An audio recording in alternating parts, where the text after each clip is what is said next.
Cap 11, la inconsciencia como analgésico ciudadano. Del capítulo anterior, se puede extraer con facilidad que lo que abunda a raudales en la vida del hombre moderno es el sufrimiento. Aunque en ocasiones se consiga evitar con anestésicos, taparlo con analgésicos, dormirlo con opiáceos, disimularlo con ideologías, distraerlo con entretenimiento, el dolor está omnipresente en el nuevo paradigma de la salud moderna. En muchas ocasiones, el dolor se presentará en grados desconocidos para el propio ser humano, precisamente por una extraña y nueva relación de este con aquel. Por lo tanto, y esto es importante, lo novedoso en el mundo moderno no sería el dolor, viejo como el mundo, sin duda, sino la relación, graduación, interpretación y función de dicho dolor. El dolor en sí mismo, no resulta nuevo. De hecho, se tiene constancia, a través de numerosas fuentes tradicionales, del lugar capital que el dolor tenía en la especulación intelectual de seres humanos de distintas y antiguas tradiciones. ¿Por qué el dolor? Quizá la expresión más explícita y clara de esta humana pregunta la plantea el budismo. Por supuesto, este budismo no tiene nada que ver con los neoespiritualismos y sectas modernas que pueden adoptar formas y términos que llevan a engaño. Siddhartha Gautama, el Buda, llamémosle histórico, comienza su labor a partir de la primera noble verdad, a saber, la universalidad del sufrimiento. Sarvam Dukam, traducido, todo es dolor, repite incansablemente el adagio búdico. El Buda expone su doctrina, no como una vía de unio mística, ni como una expresión teológica, ni como un consuelo sentimental. El camino medio, Madhyamarga, planteado por Sakyamuni se enseña expresamente, como un medio para erradicar el dolor. Ahora bien, este dolor no solo es el dolor del que pretende huir, sin éxito, un heroinómano o un eutanasista. Si se busca erradicar el dolor, se buscarán las raíces de ese dolor, y es ahí, donde comienza la especulación búdica. El dolor está enraizado en la misma condición existencial del ser humano. Al contrario de lo que pudiera parecer, esta noble verdad no conduce a la desesperación, pero tampoco a un cómodo consuelo, conduce a otra verdad. 236. Si existe una dimensión existencial con sufrimiento, necesariamente existe otra dimensión existencial desligada de esa condición. Los budistas que es importante dejarlo claro, no existen en las sociedades modernas, aunque haya algunos que así se hagan llamar, se refieren a esa dimensión existencial como nirvana. Posteriormente, la genial dialéctica del Mahayana búdico reducirá las nobles verdades, el nirvana, y hasta al mismo Buda, a una paradoja que no es posible exponer aquí, ni tan siquiera mínimamente, el concepto de sunya búdico. Se resume así, de manera muy somera, una vía tradicional que partió de la premisa real y la noble verdad del dolor. No obstante, aun pretendiendo ir a la raíz del problema, la expresión tradicional búdica del sufrimiento universal suena insuficiente e incompleta en oídos del ser humano contemporáneo. No quisiéramos parecer irreverentes con el Buda, pues no lo somos. El mundo moderno es muy diferente del mundo que vivió y sufrió el príncipe Gautama. Sakyamuni vio el dolor, pero no vio la existencia de clubes de swingers sadomasoquistas.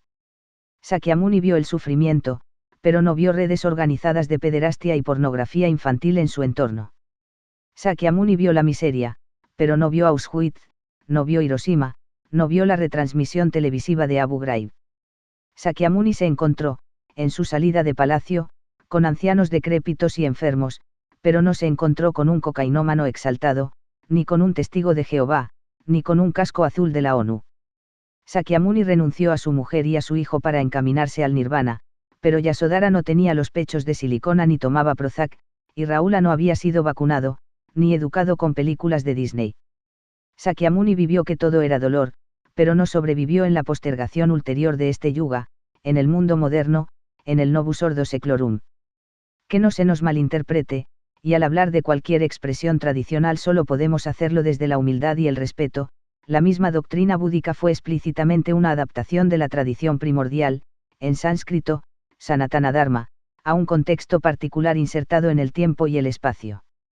El contexto actual es otro, el tiempo difiere, el espacio difiere, y ambos lo hacen sustancialmente. La 237.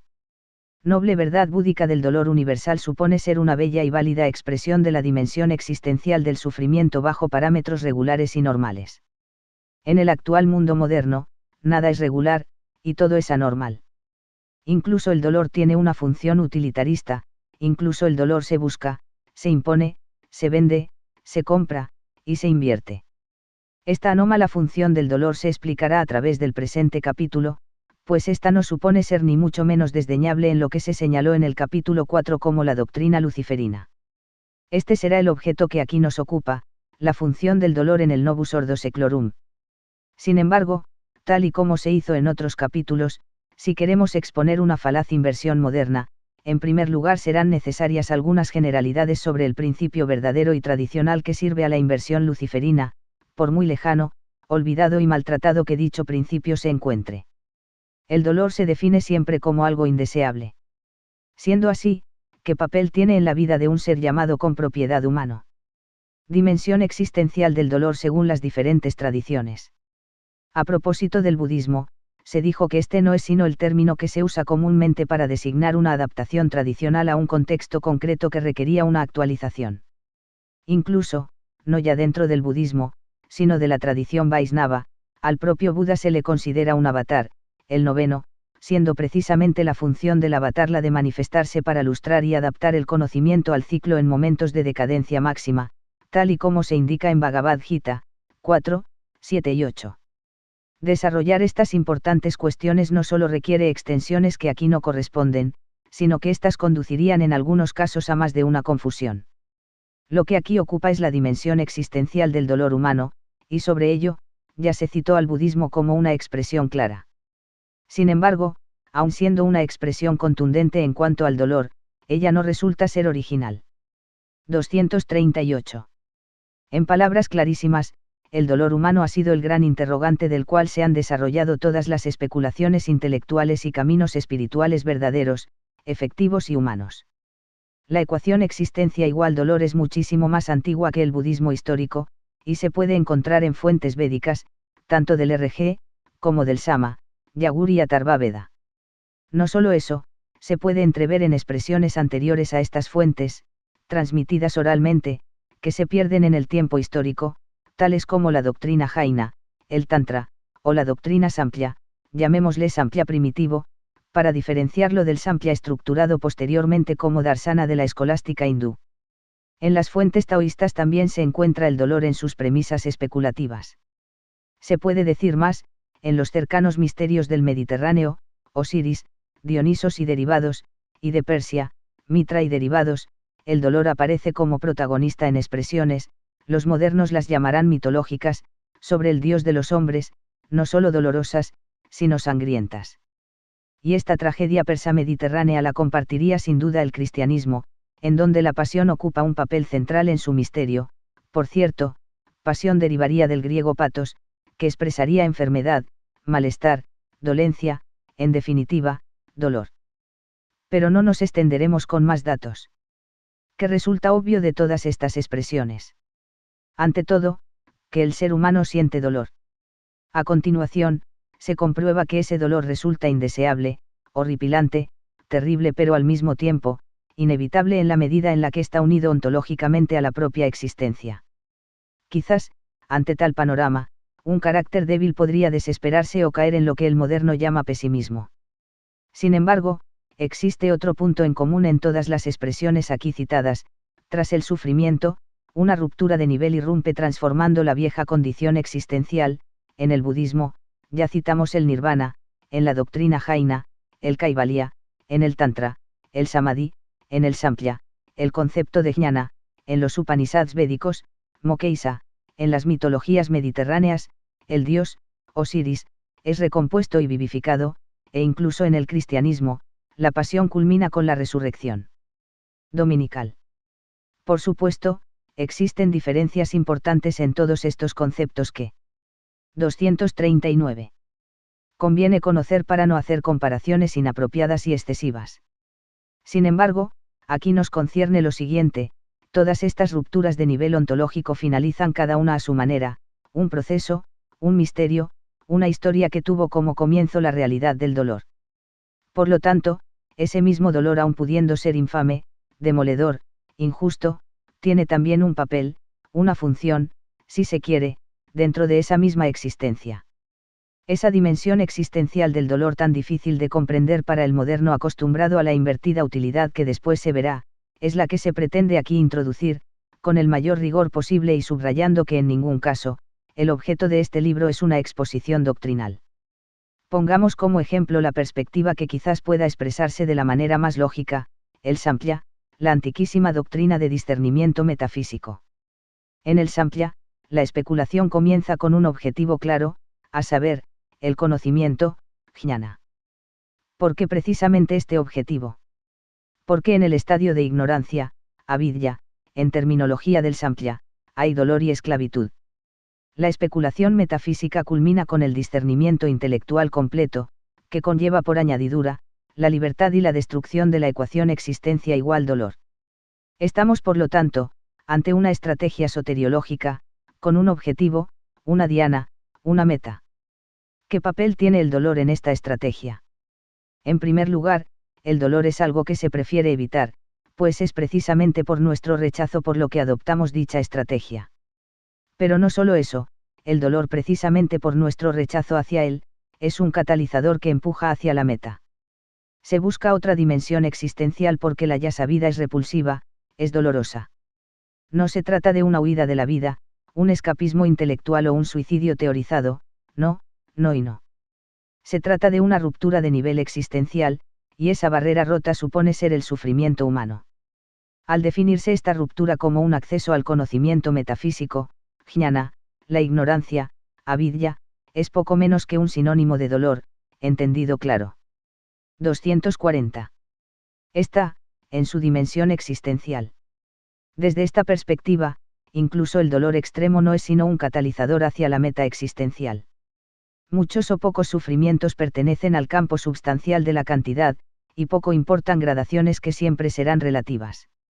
Desde el punto de vista absoluto, el sufrimiento está ahí, mezclado con la condición existencial, y el ser humano aspira a disociar la naturaleza sufriente y su propia esencia, a través del conocimiento. Así, se entenderá que el ser humano sufre es cierto, pero incluso dicho sufrimiento tiene su función en una vida preñada de riqueza. Si el ser humano se identifica como enfermo, el dolor le empuja por rechazo hacia la sanación. Si el ser humano se identifica como esclavo, el dolor le empuja por rechazo hacia la libertad. Si el ser humano se identifica como triste, el dolor le empuja por rechazo hacia la alegría. No estamos ante un consuelo sentimental, una especulación yerma, o una teoría impracticable. Incluso el dolor, como toda manifestación natural, libera una energía incauzable y dirigible hacia el bien humano. Esa canalización de la energía liberada por la misma existencia, es la tarea del asceta.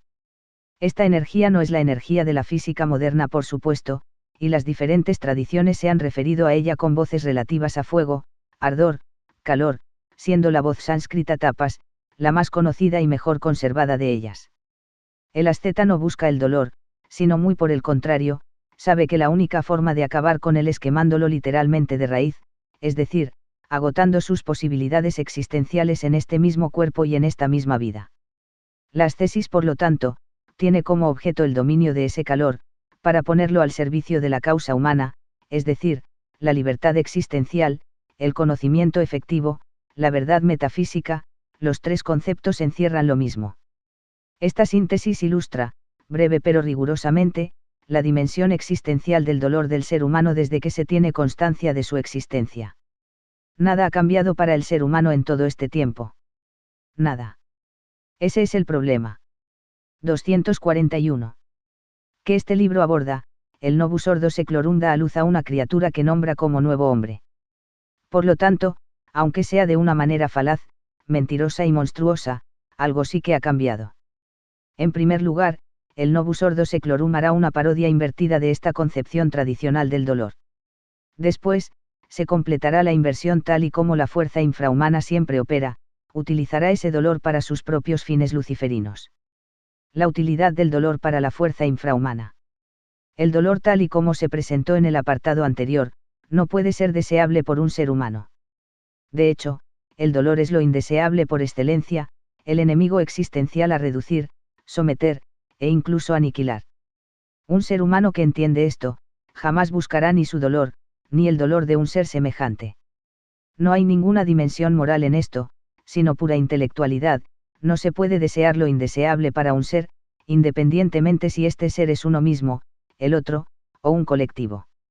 Desear lo indeseable es una imposibilidad, una pretensión satánica, un síntoma esquizofrénico. Solo en el contexto moderno, esta enferma expresión tiene cabida, y solo en el novus ordo seclorum, esta esquizofrenia se alzará como doctrina, como ideología, incluso como filosofía. La crueldad es antigua sin duda, la vileza es antigua sin duda, la perfidia es antigua sin duda, sin embargo, para que todo esto llegue a cotas límite, y se alce como una expresión explícita con apariencia intelectual, es necesario el contexto que sirve de fango del que nacen todos los monstruos de la modernidad, la Europa decimonónica. Estamos ante una palabra nueva, el sadismo. El sadismo, nadie ha dado a este término la nefasta importancia que merece. Según la máxima autoridad de la lengua que manejamos, sadismo es la crueldad refinada, con placer de quien la ejecuta. La palabra está en casi todos los diccionarios de las lenguas europeas, y no sin motivo, el término es netamente 242. Europeo. Más aún, no se podrá encontrar el uso de esta palabra antes del siglo XIX, porque es dicho siglo quien la dio a luz. El sadismo es un ismo ideológico moderno, como el comunismo, el sindicalismo, el surrealismo, el nazismo o el ambientalismo. Si la modernidad se permite el lujo de hacer una ideología de la refinada crueldad de un individuo, no es de extrañar que ante tal exaltación del individualismo más abyecto, se sirvan del nombre de un individuo para nombrarlo, Sade. Donatien Alphonse François de Sade fue el hijo único de Marie Leonore de Maille de Carman, sanguíneamente emparentada con la casa Borbón. De hecho, Marie Leonore tuvo a su hijo en el castillo de los príncipes de Condé, Borbones ellos mismos, y emparentados con los reyes de Francia, por lo tanto, primitos de la actual Casa Real Española. Donatien Alphonse creció como un aristócrata europeo más de su época, recibió una severa educación jesuita, como Weishaupt, recuérdese capítulo 1, y se formó como oficial de la élite del ejército francés, practicando su arte en la Guerra de los 7 Años allá por 1756. Tras licenciarse como un brillante militar, pasa sus días en la corte, como marqués de Sade, y participa activamente de la vida social de la élite a la que pertenecía, la nobleza europea. ¿Qué tiene de peculiar el marqués de Sade con respecto a sus compañeros aristocráticos de la época? Pues que al marqués le dio por escribir novelas, en las que reflejaba las costumbres de esa misma élite, orgías, perversiones sexuales, secuestros, pederastias. En sus narrativas, Sade describe como todo escritor de su época, lo que ve en su día a día, incluso se podría calificar a Sade como un novelista costumbrista. Él mismo protagoniza escándalos de lo más variado, relacionados con prostitutas, orgías sexuales, drogas, intentos de asesinato, lo que le causan algún que otro problema con la justicia.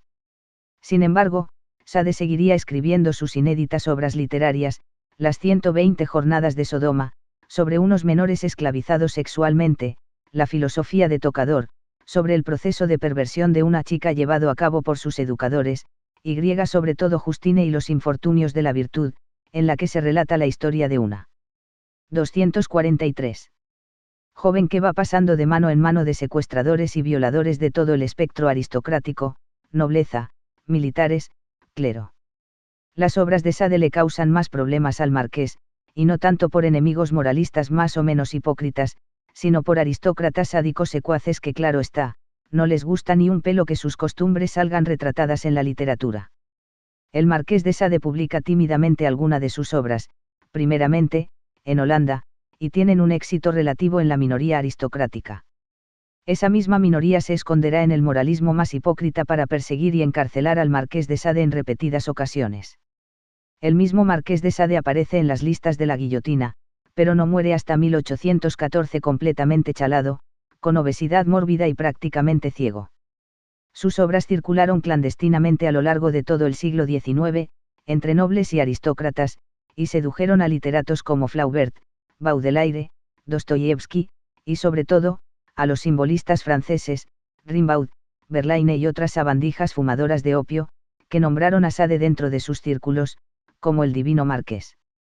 Resulta fácil de comprobar que el Marqués de Sade, además de poner nombre a la ideología moderna de la refinada crueldad, no hizo nada original.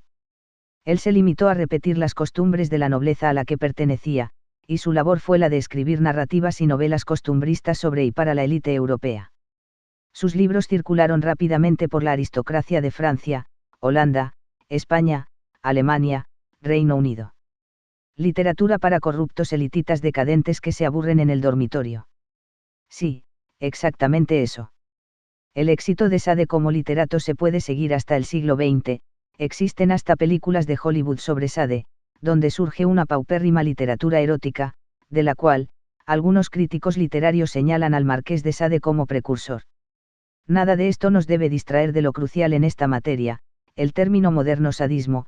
Sade y sus obras invitan a que el ser humano se cuestione un profundo y serio interrogante: ¿qué pedazo de mierda es todo esto? 244. La invertida ritualística de la infrahumanidad. Por supuesto, nada nos interesa menos que la literatura y lo que los críticos pudieran decir de ella, mucho menos, de la de Sade.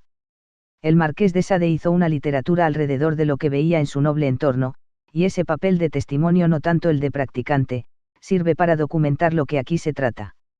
Nada ni mínimamente erótico se encontrará en su repetitiva obra. ¿Qué es lo que se repite una y otra vez? Secuestros de seres humanos, principalmente mujeres, y siempre muy jóvenes, incluso menores, que viven en una esclavitud sexual infernal impuesta por miembros del establishment, clero, nobleza, militares. No vamos a entrar en los detalles de esa esclavitud, porque lo que importa aquí se resume en los 3 puntos en común siempre repetidos: la crueldad extrema, el estupro, y el abuso de poder. La obra de Sade da testimonio de una red de secuestro que abastece a las monstruosas prácticas de la élite de la época. Las mismas prácticas criminales son las que actualmente llevan a cabo redes de secuestro y pederastia que en poquísimas ocasiones son detenidas y expuestas en los medios de información. También estas redes están formadas por los mismos estratos sociales que las de las obras de Sade: clero, nobleza, policía, militares, políticos. Cuando una noticia de este tipo aparece filtrada en los medios de información, la reacción más habitual e inmediata por parte del ciudadano es: ¡qué monstruos, o qué inhumanos! En efecto, monstruos e inhumanos. No es solo una exclamación, es una obviedad en cuyo significado el ciudadano no se atreve a profundizar. ¿Qué es un monstruo? Un ser infrahumano, sin nombre humano, sin forma humana. El hombre moderno lo tiene delante, y cree ver a un semejante. La fuerza infrahumana tiene adosada una doctrina, falsa, paródica, absurda, pero doctrina en el sentido de que así es llamada y expresada falazmente. Esta doctrina, reléase capítulo 4, tendría también una ritualística, no en el sentido humano de esta palabra, sino como práctica de alimentación de una fuerza, la infrahumana, que necesita de ella como nosotros necesitamos del aire.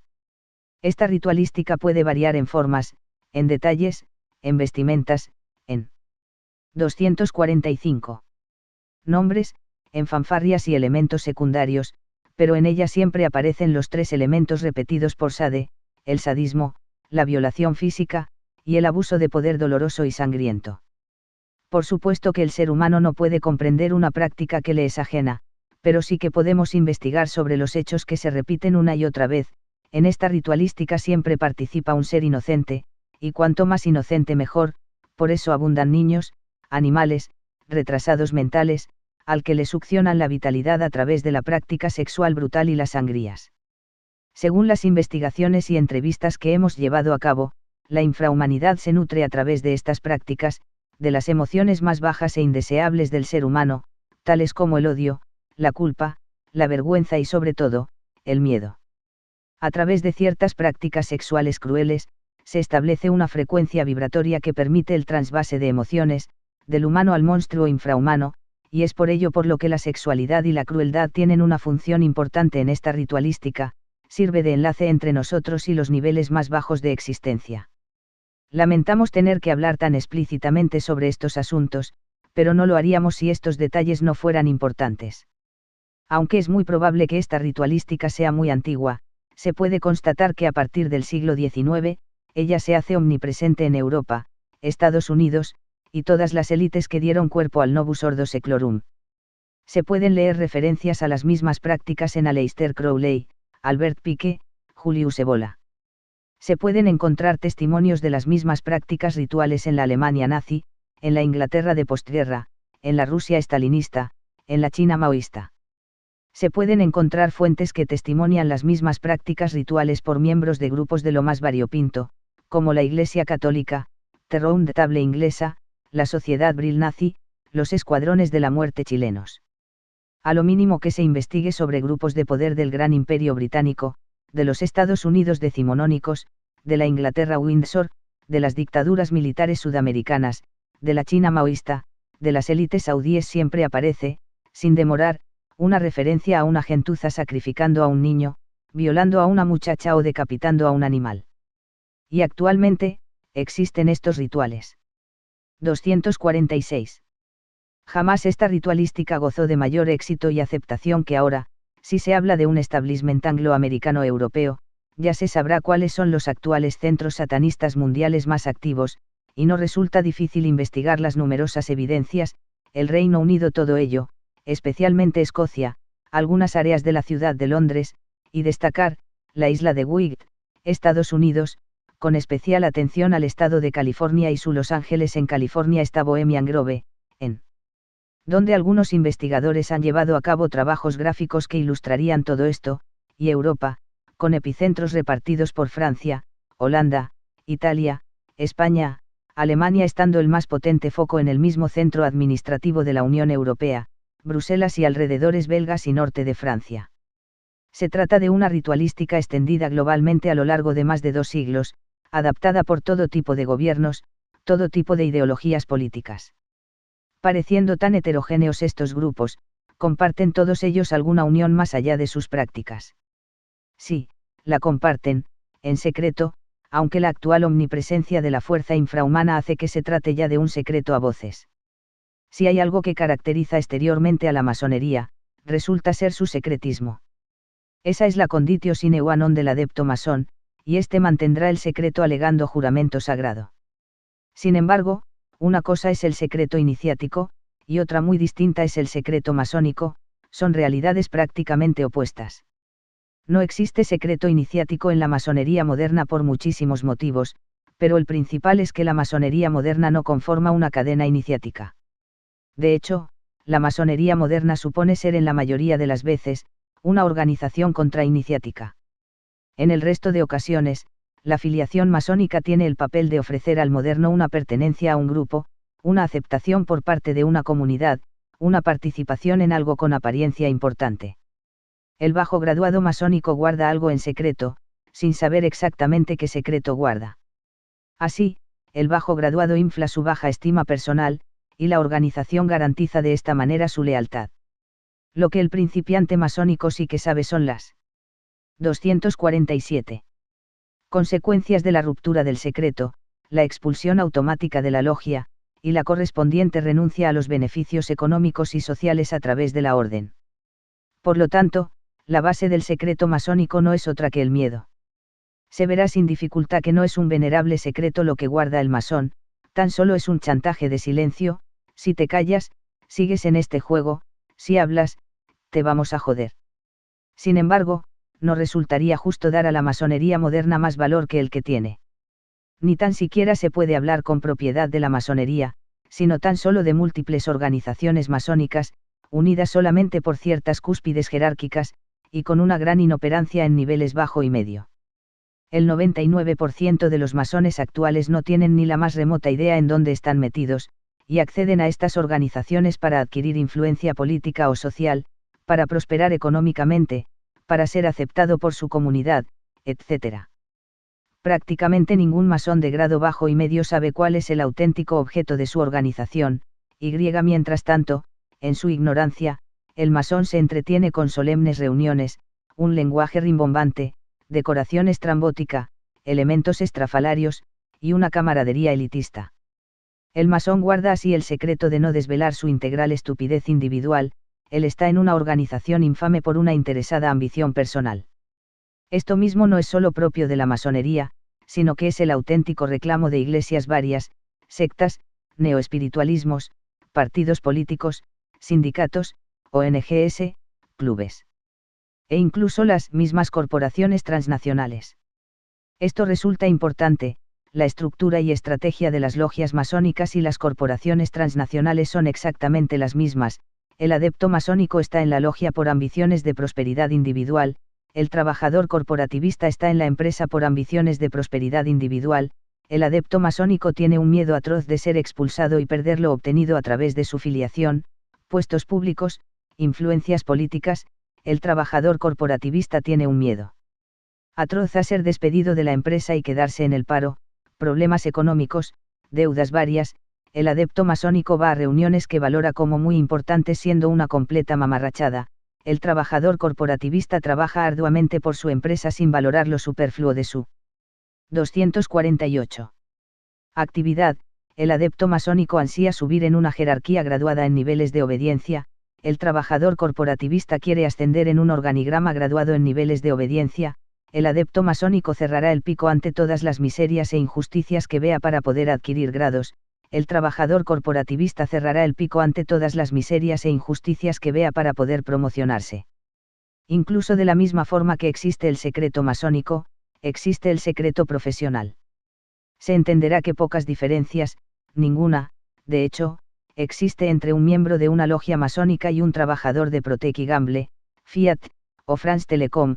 Todos participan en una empresa sin saber, ni querer saber, cuál es el objetivo último de su trabajo. Esta coincidencia no es casual. Las corporaciones y las logias masónicas, junto a las iglesias, los neoespiritualismos, los partidos políticos, comparten estructura porque la cumbre jerárquica es la misma. Que da cuerpo doctrinal a esa misma cúspide de poder. Un mismo rito, el rito de fuerza infrahumana basado en el miedo y el dolor. Por lo tanto, enunciémoslo bien clarito, el miedo y el dolor como medio de control sobre el ser humano supone ser el alimento de la fuerza infrahumana. Esa alimentación requiere una ritualística. Para los lectores que no puedan, o no quieran, abrir los ojos ante esto, y soliciten ciertos datos objetivos, científicos, empíricos, la misma infrahumanidad ha desarrollado una variante científica de esta ritualística. En ella, los lectores podrán encontrar nombres propios, fuentes librescas, y trabajos científicos que documenten la obviedad que no consiguen afrontar. Existe un método científico del dolor, existe un satanismo científico. Satanismo científico y control mental a través del trauma. Hablemos de otro marqués, el marqués de Tavistock. Sade era francés y un tanto histriónico, Tavistock era británico y bastante más discreto. Sade estaba emparentado con la casa Borbón, Tavistock estaba emparentado con la casa Saxe-Coburg. A poco que se estudien las dos casas, se comprobará que se trata de una única casa, una. 249. Única familia, un mismo linaje. En el capítulo 9 se comentó a propósito de la educación, que el marqués de Tavistock, duque de Bedford, donó fondos y un edificio en 1921 para la fundación de una clínica psiquiátrica que después se convertiría en el poderoso Tavistock Institute. John Rawlins Rees, el psiquiatra fundador al frente del Tavistock, fue un militar involucrado en la guerra psicológica. De hecho, sus primeras investigaciones en el Tavistock se centraron en el estudio de síndrome postraumático de supervivientes de la Gran Guerra. Las investigaciones sobre la conducta y la percepción distorsionada de veteranos de guerra, arrojaron unos útiles datos sobre control mental del individuo y del colectivo humano, y estos se aplicaron y se ampliaron a través de la Segunda Guerra Mundial, de la cual el Tavistock Institute saldrá reforzado como el más prestigioso instituto de psicología e investigación comportamental. Diversos científicos de la guerra psicológica mundial, ingleses del Tavistock como Eric Trist, pero también alemanes, refugiados como Kurt Lewin, y otros directamente rescatados de la Alemania nazi Paperclip Operation, llevaron a cabo programas bajo supervisión de servicios de inteligencia británicos y norteamericanos. El mejor documentado de estos programas fue el MKUltra, basado todo él en el control mental del ser humano a través de abusos de poder de todo tipo, tortura, amenazas, drogas. Los primeros datos de Rawlins Rees se desarrollan así a través del MKUltra, en un sofisticado método de control mental del ser humano, basado en el dolor y el miedo, el control mental a través del trauma. Los psicólogos conductivistas del Tavistock observaron que los soldados que combatieron en las trincheras sufrían desequilibrios de la personalidad y ciertas amnesias localizadas en momentos especialmente traumáticos. Se observó también que la mente humana tiene un mecanismo de defensa ante el horror, borra de la conciencia las experiencias indeseables, para no poder revivirlas a través de la memoria. Este sano y necesario funcionamiento de la mente humana es usado en provecho del control mental. Si se somete a un sujeto a una sistemática serie de traumas, la personalidad de dicho sujeto se divide en 250 múltiples niveles separados por pequeños vacíos de inconsciencia. Es lo que algunos psicólogos modernos han llamado el síndrome de personalidad múltiple. En este estado, el sujeto solo es consciente desde la limitadísima parcela iluminada por la conciencia, y todo el espectro restante quedaría fuera de su control y en manos de quien ha perpetuado la mutilación mental. El desarrollo de este método daría al científico un control mental absoluto sobre el sujeto que, dicho sea de paso, no es otro que un ser humano. Llevado hasta sus últimas consecuencias, este programa permitiría al manipulador controlar a un ser humano como una marioneta mientras éste, a través de su defensa mental amnésica, no sería consciente de nada. Destáquese, ese es el objeto de este capítulo, la utilidad que este método da al dolor. Infligiendo dolor, el ser humano reacciona, y la fuerza infrahumana saca provecho de esa reacción natural, a través de un conductivismo científico. Tal y como Pavlov controlaba la salivación de un perro, tal y como Skinner controlaba la conducta de sus ratones en una caja, otros científicos controlan la mente de un ser humano. Recordemos cuál era el alimento de la ritualística infrahumana: dolor y miedo. Veamos ahora cuáles son los elementos del método de control mental a través de trauma, dolor y miedo. Si el ser humano siente un dolor intenso, la conciencia bloquea el recuerdo, y un natural miedo a dicho dolor aparece como escudo de defensa. Algunos estudiaron científicamente la utilidad de esta reacción normal del ser humano, en provecho de la manipulación mental. ¿Por qué la tortura es una constante en todo tipo de guerras? No tanto para sacar confesiones, no tanto para satisfacer el sadismo de la tropa, sino porque el dolor es útil. Porque la crueldad y el ensañamiento están presentes en las escuelas de todos los estados modernos. No porque los educadores acostumbren a ser gentes despreciables, no tanto porque la juventud reaccione a una agresión, sino porque el dolor es útil. Porque existen clubes, tiendas y cine porno para sadomasoquistas. No tanto porque los modernos se aburran con todas sus perversiones sexuales, que también, no tanto porque existe una mafia internacional del cuero, sino porque el dolor es útil. Teniendo claro para qué es. 251. Útil, a saber, el control mental del ser humano, habrá que preguntarse con seriedad para quién resulta útil. Sin embargo, si bien es cierto que esta utilidad se investigó intensamente en el individuo, todos estos infames métodos se pueden aplicar en el colectivo, en el grupo, en el ámbito social. De hecho, actualmente se aplican con intensidad y precisión, de ahí el título de este capítulo. La inconsciencia como analgésico ciudadano. Después de esta breve exposición de la utilidad invertida que la infrahumanidad ha dado al dolor humano, habrá quienes piensen que estas materias son ajenas a la mayoría de individuos. Al fin y al cabo, solo un número de personas residual, con respecto a la población mundial, resulta víctima de un ritual satánico, y de la misma forma, muy poca gente ha tenido acceso directo a programas de control mental gubernamentales, militares o de otro tipo. Pensar así puede resultar reconfortante, no lo dudamos, pero ello no se ajusta de ninguna manera a la realidad. Ya comentamos los paralelismos de las organizaciones de ritualística infrahumana, masonería, neoespiritualismos, ciertas iglesias, con la estructura de las corporaciones donde se desarrolla el mercado laboral moderno. Más aún, en el capítulo 9, se vio que Tavistock Institute y la red de filiales y organizaciones vinculadas, son los responsables de las políticas corporativistas tanto en estructura, estrategia y organización de todo aquello que designan como recursos humanos.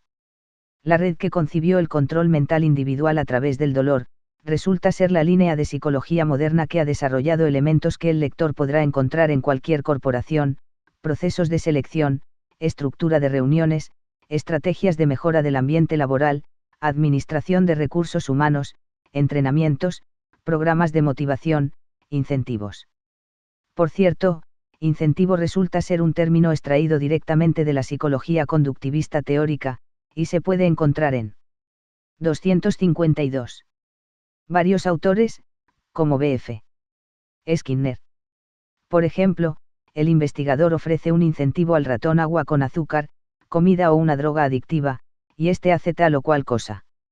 A poco que se reflexione sobre todos estos elementos, se comprobará que la estructura corporativista se basa en las mismas técnicas de control de la conducta que aquí se han tratado. Duro. Pues no solo la estructura laboral, también se vio en el capítulo 9, que el trasfondo común de los sistemas educativos resultaba ser el mismo, y este no era otro que el que aquí se trata.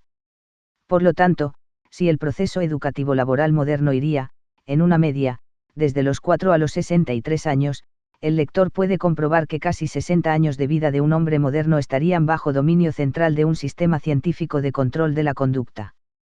Duro. Lamentamos tener que arrojar estos datos, 8 horas al día en una escuela o estudiando, 8 horas al día, o más, dedicadas a la formación universitaria, 8 horas al día, o más, trabajando en una corporación o en un puesto de funcionario.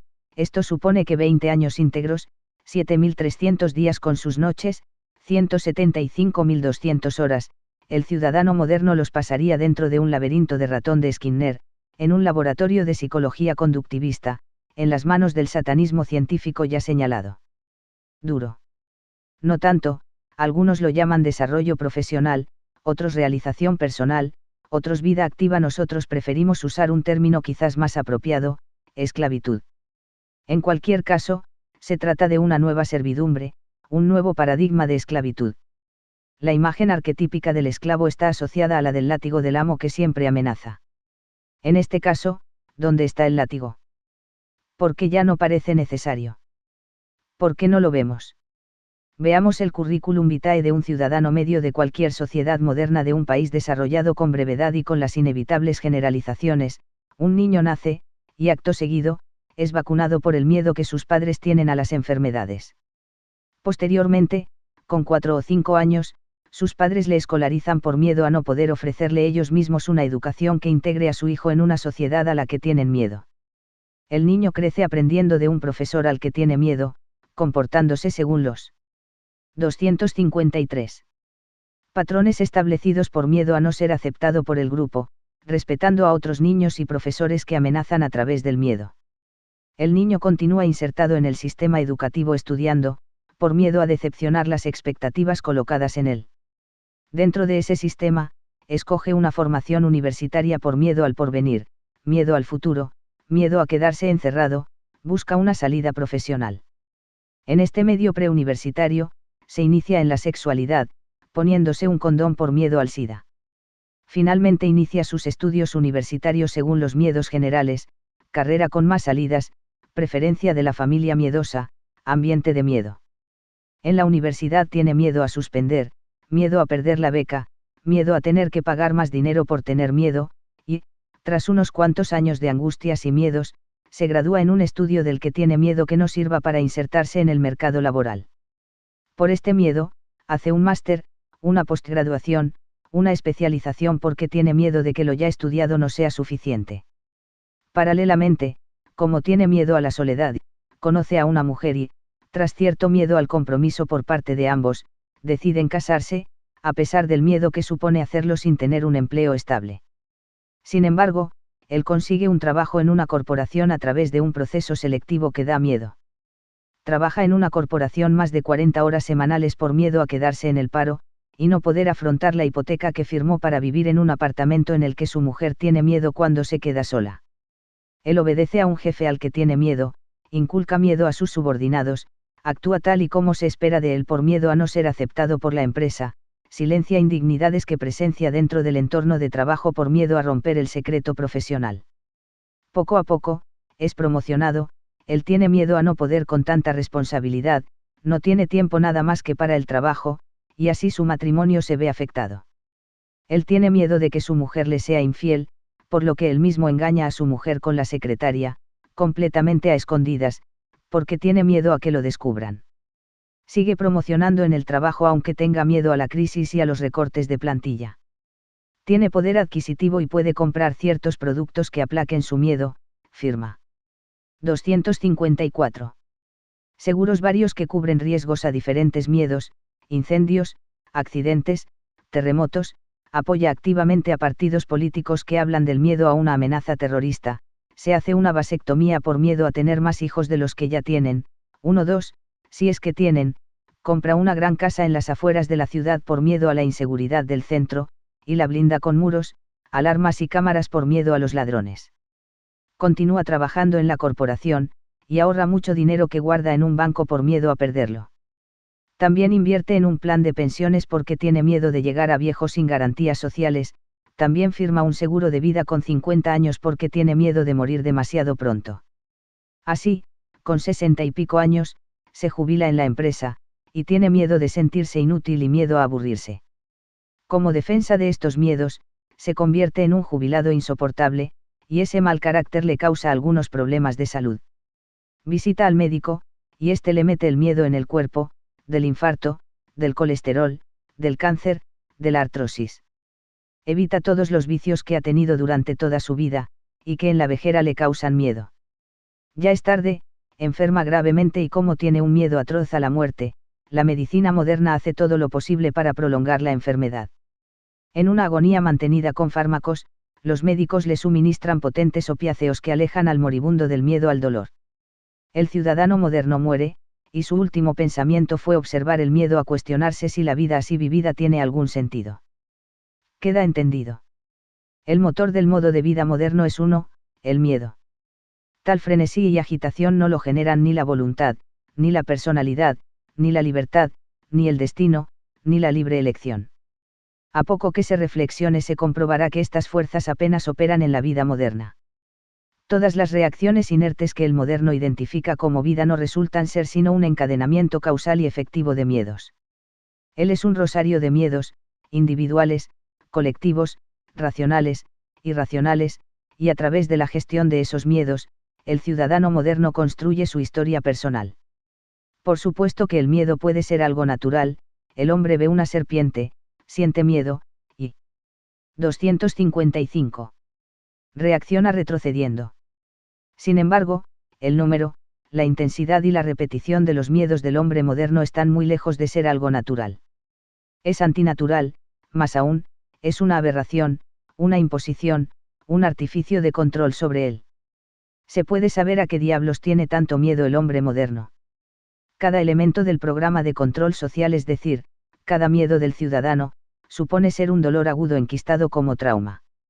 Se trata de una serie de dolores no resueltos ni integrados en la conciencia, enraizados en los diferentes estratos del ser humano, individual, familiar, racial, nacional, histórico, y reforzados periódicamente a través de diferentes medios, más media, instituciones políticas, organizaciones religiosas, que configuran lo que vulgarmente se llama cultura.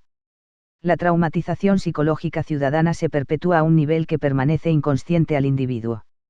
Los traumas, y sus consecuencias físicas, secuelas, se inscriben en los mismos genes del ser humano, se transmiten a través de la herencia genética, generación a generación, y se afianza a través de la educación y la identificación familiar. De esta manera, el sistema de control social es cada generación, más potente, y los dolores raíz de dicho sistema resultan más y más inconscientes a medida que el ciudadano cree estar bien, lo que psicólogos y sociólogos llaman bienestar. En palabras más claras, el impotente ciudadano cada día tiene más miedo, y cada vez le cuesta más identificar a qué. En todas las sociedades modernas existen generaciones vivas que presenciaron guerras, o genocidios, o bombardeos civiles, o conflictos raciales, o atentados terroristas, o invasiones extranjeras, u ocupaciones de los cascos azules. Los actuales ciudadanos tienen testimonios del horror, pero ninguno de ellos lo recuerda. La memoria se distorsiona a través de una compleja red institucional completamente esquizofrénica y mentirosa. En todas las sociedades modernas se celebran rituales con pretexto conmemorativo, independencias, constituciones, liberaciones, golpes de Estado, revoluciones, expulsiones, aniversarios varios. Todo calendario festivo oficial refuerza la red de trauma social junto con los 256 medios de comunicación, la educación y el turismo. La ONU impone sus infames días internacionales, del niño, de la mujer, del SIDA. Todo el mundo celebra todo, y nadie sabe exactamente qué celebra y por qué. Toda sociedad moderna dice estar en paz encontrándose en un perpetuo y vicioso encadenamiento de guerras, guerra contra el terrorismo, guerra a la droga, guerra a la intolerancia, guerra al racismo, guerra a la guerra. Se trata de un mecanismo de control social sumamente simple, causar traumas y fortalecerlos, causar traumas y fortalecerlos, causar traumas y fortalecerlos. Nada ni nadie escapa del satanismo científico-social del novus ordo seclorum. El individuo cede, la familia cede, el ser humano cede, el control ciudadano se hace total.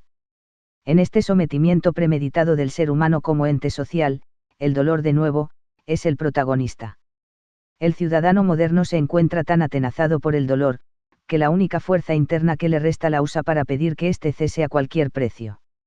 La maquinaria infrahumana de control social se aprovecha de esto, ella coloca una situación más o menos insoportable, tan insoportable, que el ciudadano implora al exterior una solución, la maquinaria de control social impone dicha solución a cambio de más sometimiento por parte del ciudadano.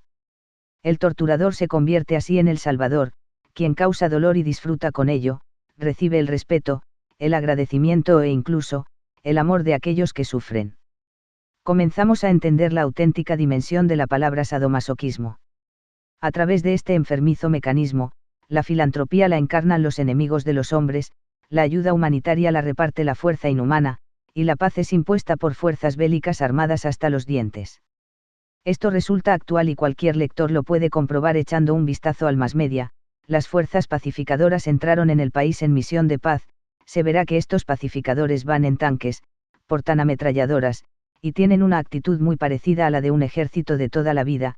El 0,7% del presupuesto del Estado va dirigido a ayuda humanitaria, y el 30% de ese mismo presupuesto va dirigido a la industria bélica, el 20% al tráfico de drogas, el 10% a las farmacéuticas. David Rockefeller es un gran filántropo que 257.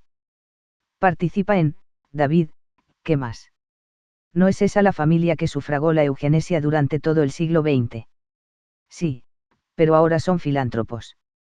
Así actúa la maquinaria de control mental y social a través del dolor y del miedo, enloquece al ser humano, y lo empuja hacia una relación con el dolor, que solo puede ser traumática. En esta penosa situación, el ciudadano moderno solo puede pedir que el dolor cese, como sea, pero que cese, entretenimiento, manifestaciones culturales, consumo, deporte, pornografía, turismo, erotismo, lotería, moda, cine, drogas, internet, trabajo, videojuegos, neoespiritualismos, vacaciones, psicoanálisis, rebajas, fútbol. Todo sirve si distrae del dolor, aunque sea solo por un instante. Imaginemos esta situación: un hombre ha sido torturado salvajemente y está a punto de ser ejecutado.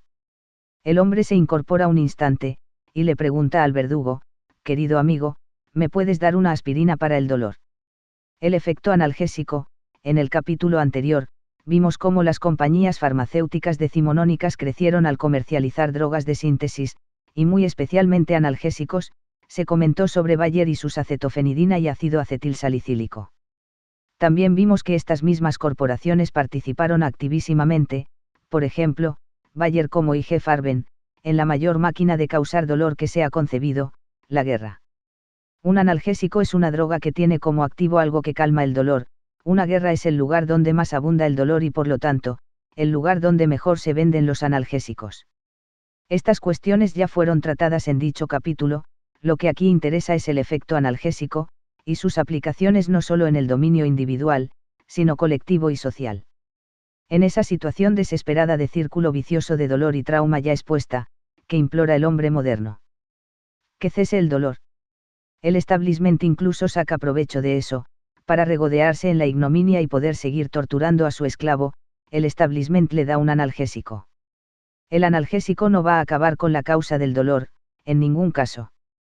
Sin embargo, va a calmar el dolor por un instante, el tiempo justo para que el torturado tome aliento y agradezca la tregua a su amo. Cuando el efecto analgésico pasa, el 258. Hombre moderno vuelve a sentir un agudo dolor, y la rueda de sometimiento continúa. El torturador administrará las dosis. Ya nadie pensará en erradicar la causa del dolor, ahora el sufriente aspira solo a calmar el dolor, y el manipulador aspira, de nuevo, a sacar provecho del infierno. El efecto analgésico está relacionado con el efecto anestésico, hasta tal punto que hay drogas que son analgésicos y anestésicos al mismo tiempo. ¿Qué consigue un anestésico? Que el sujeto no tenga conciencia de uno de sus miembros o incluso, de sí mismo. Así, cuando alguien recibe una anestesia local, por ejemplo, en la boca, el sujeto deja de tener conciencia del área anestesiada, tal y como se pueden comprobar en las visitas al dentista. Que se no tenga conciencia de un miembro, no quiere decir que tal miembro no exista. Por ejemplo, si se anestesia el brazo de alguien, y después se fractura malintencionadamente, el brazo estará fracturado, aunque el sujeto no lo sienta, ni fracturado ni íntegro. Cuando el efecto anestésico acaba, el brazo despierta roto con un dolor insoportable. ¿Cómo se aplican todas estas cuestiones al terreno del control social? El establishment traumatiza sistemáticamente al ciudadano. Si el ciudadano siente mucho dolor, éste pide algo que calme el dolor, que le distraiga del dolor, que le evite el dolor. Entonces, el establishment ofrece a su esclavo un analgésico, una droga adictiva, una ideología política, una confesión religiosa, lo que sea. El dolor del ciudadano cesa por algún momento, y consecuentemente, cesa también la conciencia en algunas parcelas de su realidad. El ciudadano se anestesia así, para no sentir dolor, sin saber que el miembro anestesiado continúa enfermo y continúa siendo torturado. El proceso de control mental y social a través del trauma culmina por lo tanto con la inconsciencia, que puede ser local o general, dependiendo del proceso en el que se encuentre el ciudadano. En palabras más claras, el ciudadano moderno no solo no sabe la verdad, sino que no siente ni el menor interés por ella, no solo no sabe, sino que no quiere saber de ninguna de las maneras. Él ha sido programado para identificar la conciencia al dolor, la verdad al miedo, la realidad al trauma. Quiere permanecer en ese estadio de ignorancia. 259. A través de cualquier cosa que pueda ejercer de analgésico, de anestésico, de medio que le evada de un dolor que ha atenazado su cuerpo en una inconsciencia indigna, infrahumana, infame, pero también, muy cómoda. ¿Quién necesita la verdad? Al menos, el hombre moderno no la necesita, al contrario, él la teme, la repugna, la considera indeseable. Este estado inconsciente resulta muy útil para que la fuerza infrahumana siga con su salvaje intervención quirúrgica. Con el hombre moderno anestesiado, se puede trabajar mejor para continuar la tarea de hacer del hombre otra cosa, otro ser, un nuevo hombre. Antes de dar nacimiento a esa criatura diseñada específicamente para los intereses del Novus Ordo Seclorum, se hará un trabajo de programación integral llevado a cabo a todos los niveles del individuo. Veamos a continuación algunos medios de construcción de ese nuevo hombre, hijo de un ser humano ya casi inconsciente de su inherente y maravillosa belleza. 260. 261.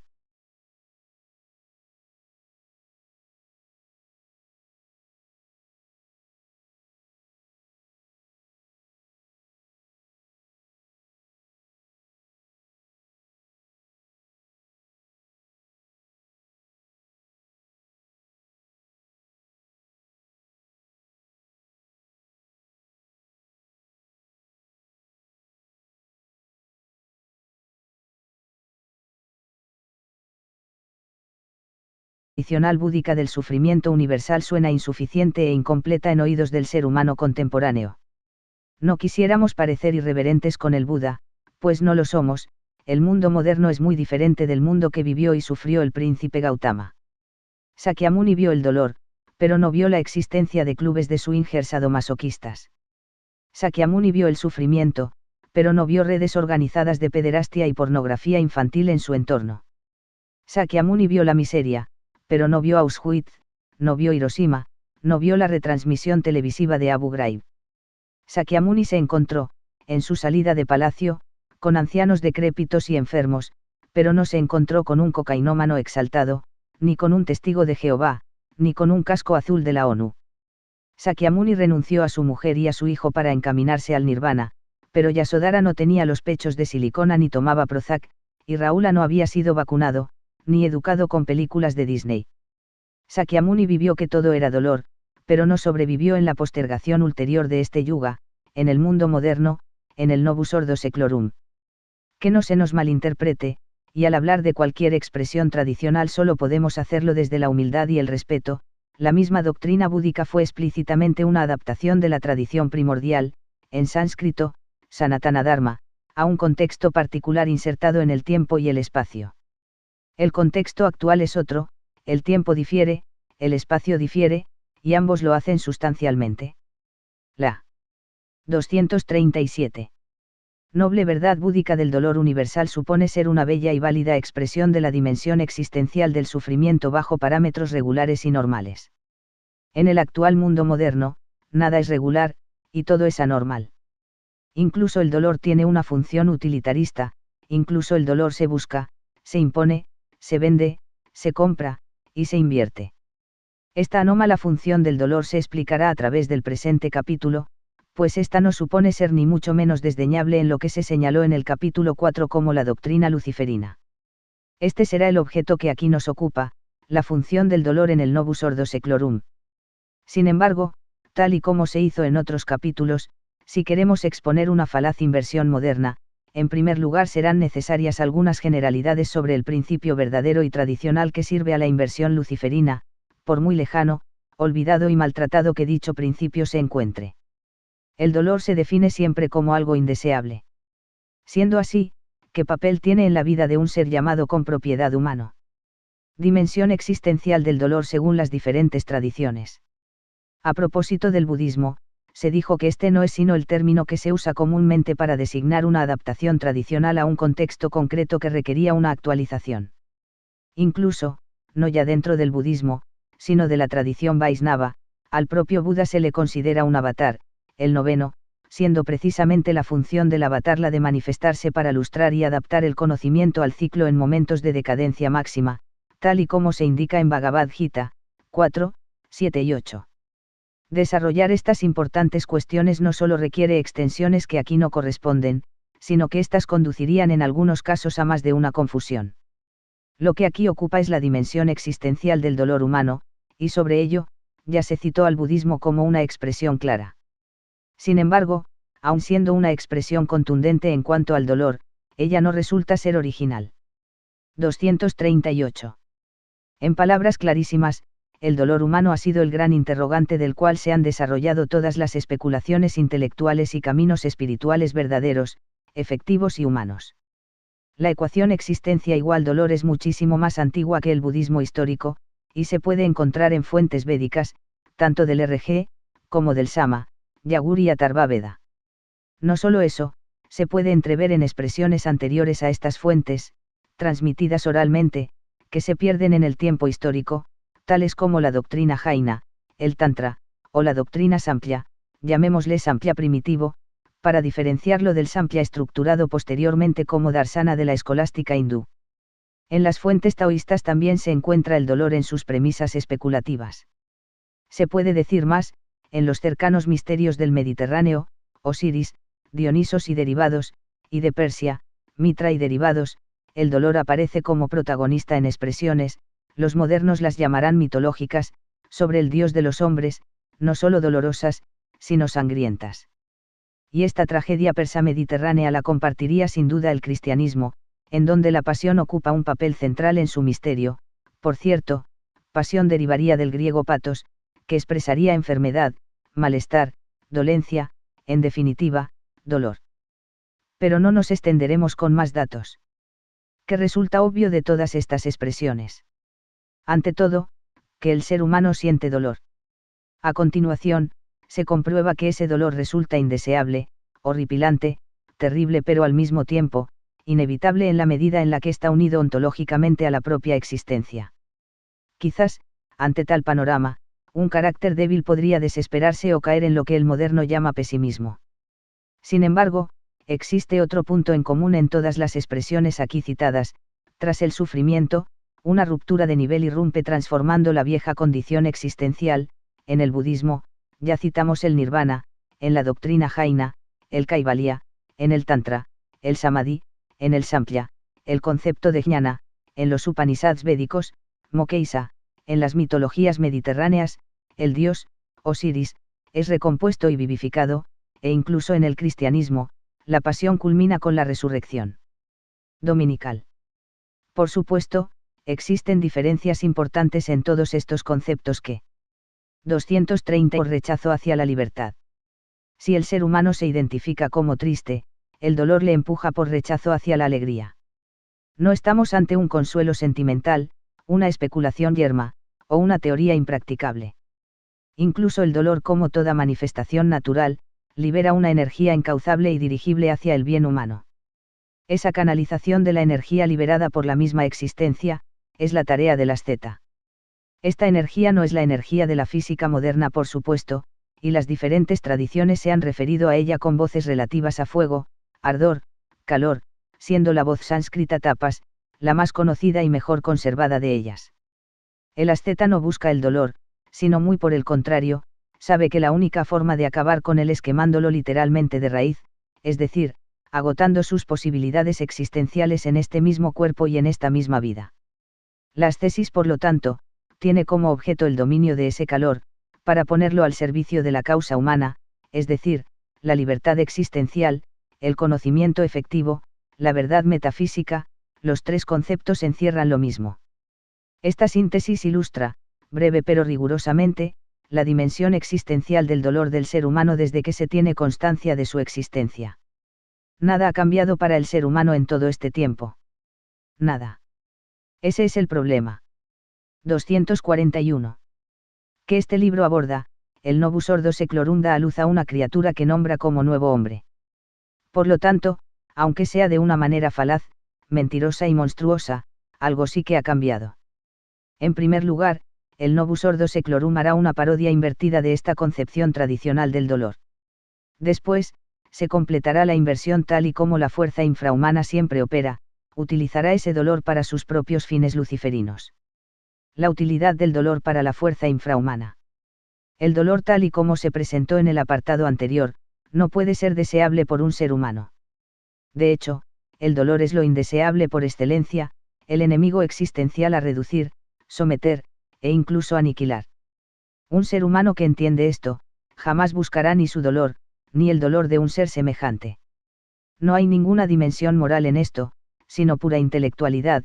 No se puede desear lo indeseable para un ser, independientemente si este ser es uno mismo, el otro, o un colectivo. Desear lo indeseable es una imposibilidad, una pretensión satánica, un síntoma esquizofrénico. Solo en el contexto moderno, esta enferma expresión tiene cabida, y solo en el Novus Ordo Seclorum, esta esquizofrenia se alzará como doctrina, como ideología, incluso como filosofía. La crueldad es antigua sin duda, la vileza es antigua sin duda, la perfidia es antigua sin duda. Sin embargo, para que todo esto llegue a cotas límite, y se alce como una expresión explícita con apariencia intelectual, es necesario el contexto que sirve de fango del que nacen todos los monstruos. Cap 11, la inconsciencia como analgésico ciudadano. Del capítulo anterior, se puede extraer con facilidad que lo que abunda a raudales en la vida del hombre moderno es el sufrimiento. Aunque en ocasiones se consiga evitar con anestésicos, taparlo con analgésicos, dormirlo con opiáceos, disimularlo con ideologías, distraerlo con entretenimiento, el dolor está omnipresente en el nuevo paradigma de la salud moderna. En muchas ocasiones, el dolor se presentará en grados desconocidos para el propio ser humano, precisamente por una extraña y nueva relación de este con aquel. Por lo tanto, y esto es importante, lo novedoso en el mundo moderno no sería el dolor, viejo como el mundo, sin duda, sino la relación, graduación, interpretación y función de dicho dolor. El dolor en sí mismo, no resulta nuevo.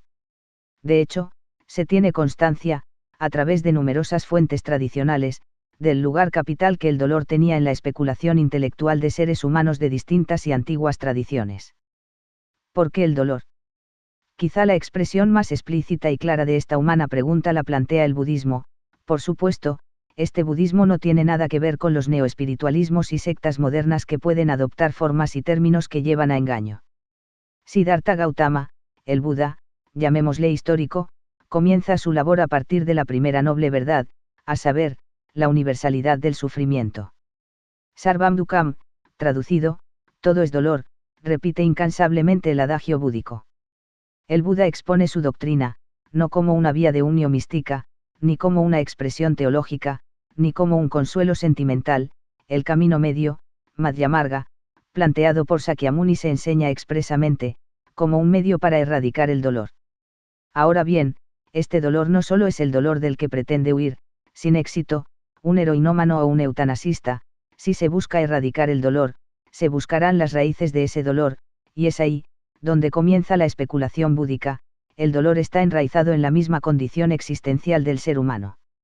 Al contrario de lo que pudiera parecer, esta noble verdad no conduce a la desesperación, pero tampoco a un cómodo consuelo, conduce a otra verdad. 236. Si existe una dimensión existencial con sufrimiento, necesariamente existe otra dimensión existencial desligada de esa condición. Los budistas que es importante dejarlo claro, no existen en las sociedades modernas, aunque haya algunos que así se hagan llamar, se refieren a esa dimensión existencial como nirvana. Posteriormente, la genial dialéctica del Mahayana búdico reducirá las nobles verdades, el nirvana, y hasta al mismo Buda, a una paradoja que no es posible exponer aquí, ni tan siquiera mínimamente, el concepto de sunya búdico. Se resume así, de manera muy somera, una vía tradicional que partió de la premisa real y la noble verdad del dolor. No obstante, aun pretendiendo ir a la raíz del problema, la expresión tradi 9.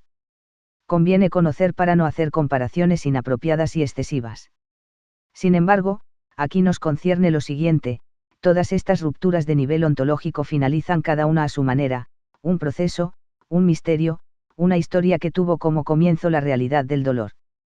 Por lo tanto, ese mismo dolor, aun pudiendo ser infame, demoledor, injusto, tiene también un papel, una función, si se quiere, dentro de esa misma existencia. Esa dimensión existencial del dolor tan difícil de comprender para el moderno acostumbrado a la invertida utilidad que después se verá, es la que se pretende aquí introducir, con el mayor rigor posible y subrayando que en ningún caso, el objeto de este libro es una exposición doctrinal. Pongamos como ejemplo la perspectiva que quizás pueda expresarse de la manera más lógica, el Samkhya, la antiquísima doctrina de discernimiento metafísico.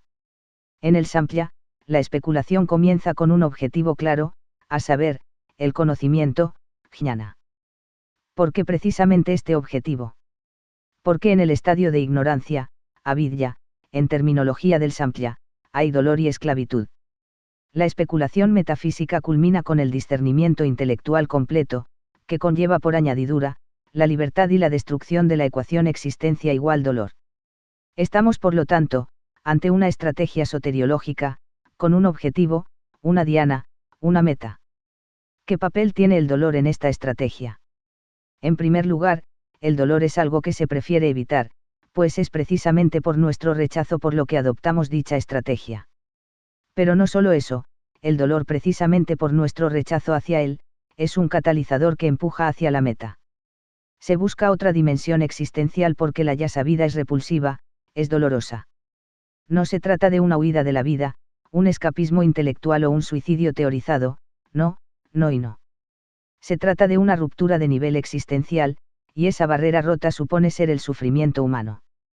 Al definirse esta ruptura como un acceso al conocimiento metafísico, jnana, la ignorancia, avidya, es poco menos que un sinónimo de dolor, entendido claro. 240. Está, en su dimensión existencial. Desde esta perspectiva, incluso el dolor extremo no es sino un catalizador hacia la meta existencial. Muchos o pocos sufrimientos pertenecen al campo substancial de la cantidad, y poco importan gradaciones que siempre serán relativas. Desde el punto de vista absoluto, el sufrimiento está ahí, mezclado con la condición existencial, y el ser humano aspira a disociar la naturaleza sufriente y su propia esencia, a través del conocimiento. Así, se entenderá que el ser humano sufre es cierto, pero incluso dicho sufrimiento tiene su función en una vida preñada de riqueza. Si el ser humano se identifica como enfermo, el dolor le empuja por rechazo hacia la sanación. Si el ser humano se identifica como esclavo, el dolor le empuja